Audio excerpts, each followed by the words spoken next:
the next step.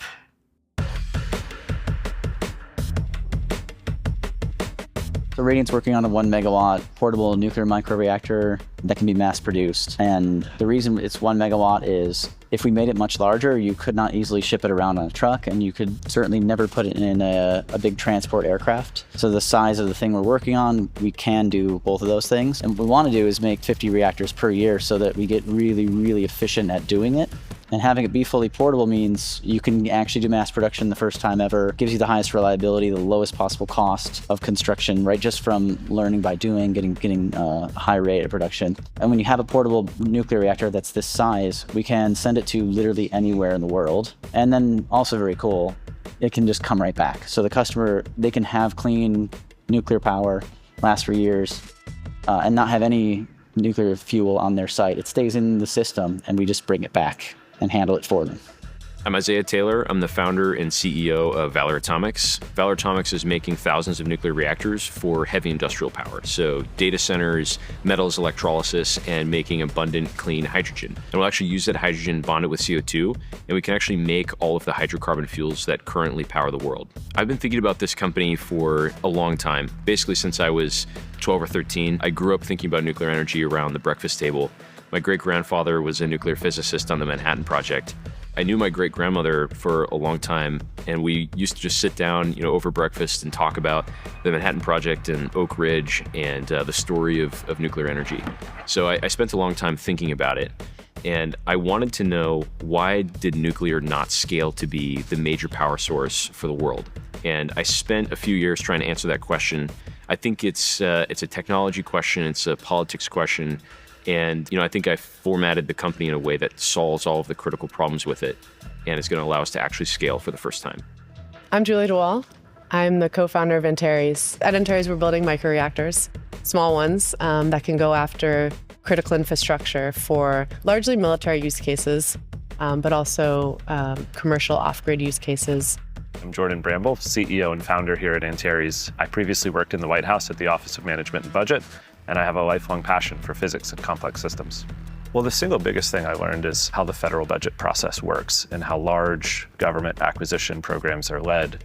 And it turns out in nuclear, you kind of need that too to get reactors built. You need to be sufficiently technical, you need to understand how Washington works, and you also need to understand how to capitalize a business. So really what makes us different is our approach to this problem. We actually like to call it strategic energy. And what that means to us is using the unique characteristics of nuclear fission to enable things that would otherwise be impossible with other forms of energy. Example of this that maybe we're all the most familiar with is the naval nuclear programs have actually built something like 4.5 times the number of reactors as the entire commercial sector. We don't do that because the energy's cheap. We do it because it allows us to put submarines underwater with nuclear weapons on them anywhere in the world for 6 months at a time, undetected. And if you really zoom out and take a broad view, let's look 10 years into the future, we could be using that same propulsion technology to power underwater autonomous systems, and they could go underwater undetected even longer. Our belief is that a heat pipe cooled system allows us to do both underwater, terrestrial, and space-based use cases. You have, let's say, remote ground stations, remote missile defense sites, like those need to be 100% working, and they require energy. We know that today our missile defense sites up in Alaska and the Arctic are working off of diesel generators. Not enough, right? You don't want to have something where the fossil fuel supply chain could cause, your systems to be down.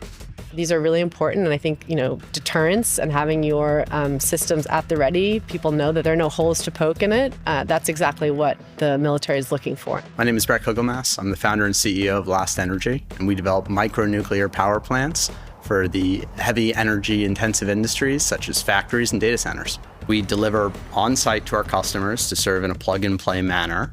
So we offer electricity as a service, but at our core, we're designing a nuclear product. And I say product pretty intentionally, because one of the other challenges that we've seen historically with the nuclear energy industry is costs just go up, up, up, while in every other industry, the more you build something, costs go down, down, down. And so the key was switching from this construction project to manufactured product mindset. SMR stands for Small Modular Reactor. It's a class of nuclear power plants that aren't as big as the traditional ones, hence the S in small, Modular means they're trying to use more modernized construction techniques. And when we think about modular, we want to take it all the way to the limit. How can everything be built in a factory and virtually nothing done on site? To us, that's the epitome of what modular means. When I went to leave SpaceX, it was because the DoD announced a thing called the Pele program. We are currently in the process of beginning to build the reactor. It is a prototype. It's going to be built in Virginia, and it's going to be tested in Idaho.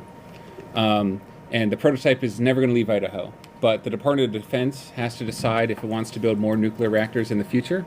They asked specifically for 1 megawatt or more portable reactors that are under 100 tons. And that's really what set the stage for thinking about this, because I think that the DoD is an entity that can be the first customer, can help fund development, and can help put some positive, constructive pressure on the regulatory structure so that we can build again and deploy these things.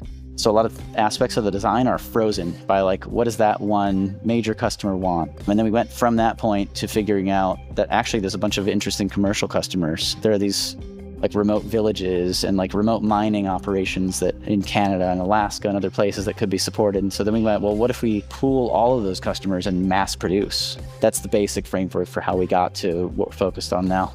Well, we're working right now on our demonstration unit, which is our first reactor unit minus the nuclear parts, so minus the nuclear fuel and things. That just says, hey, can we put all these pieces together? Can we get our systems to work? Can we get our materials to function at the temperatures we want to work at? And that first milestone should be hit in the next couple of months. We're really excited about that.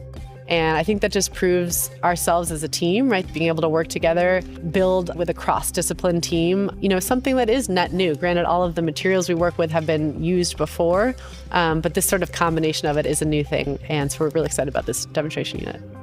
Now, there's also a safety principle embedded in this as well. When uranium atoms split, the neutrons that leave are actually traveling too fast to cause more fission when they first leave. And you actually need to slow them down. And the way that you slow them down is called a nuclear moderator. So a moderator is a material that essentially bounces these neutrons around until they're slow enough to contact another uranium atom and cause more fission. And what's interesting is that there's this safety principle baked into nuclear physics. And that is that as moderators heat up, they actually become less effective as moderators. And what that means is that the neutrons stay in fast spectrum and eventually get absorbed into other materials rather than causing more fission, which means that the rate of nuclear fission reduces in the core. And eventually, the core should be hot enough that your nuclear reaction actually stops altogether. And that's a completely passively safe reaction. Now, the only way to take advantage of this principle is to choose a nuclear moderating material that has a very high melting point, because you want that effect to take place where it gets so hot that the reaction just shuts down well before the melting point of the core. And our reactor is exactly like that. We use graphite as our moderator. Graphite has an extremely high melting point, and long before we would get into a meltdown state, the nuclear reaction would just cease altogether. I want to say it's true that every reactor design is fail-safe. Typically, reactors have control rods, which if you cut power by gravity, they fall into the reactor, and it shuts the reaction down. And there's a huge number of them, so they don't even all need to function for that to be true. If you put control rods in our reactor, you have a risk that if there's a high rate of heating of the gas that's inside, that pressurized gas can throw the control rods out. And that has happened in earlier reactor development history. But so what we use instead are these control blades that go in a circle, in a cylindrical fashion around the core. And those control blades can rotate into or away from the reactor and control the reaction in that way. And so they can't be ejected from the system.